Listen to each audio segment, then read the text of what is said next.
Hey Blade Ops, welcome back to another video. Today we're going to be looking at the M16-04DB. This knife is locked and loaded, ready for action.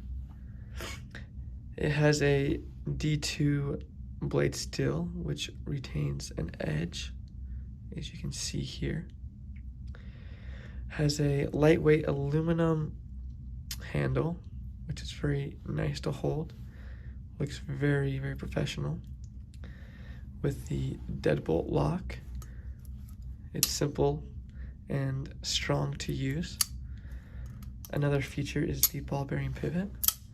Comes up easy and requires smooth blade deploy with the assisted open flipper. This knife is easy to carry around. It only weighs 6.8 ounces.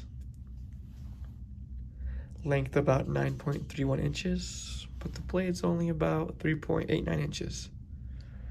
Something I like a lot about this knife is it has 2-position clip for right or left-handed carriers.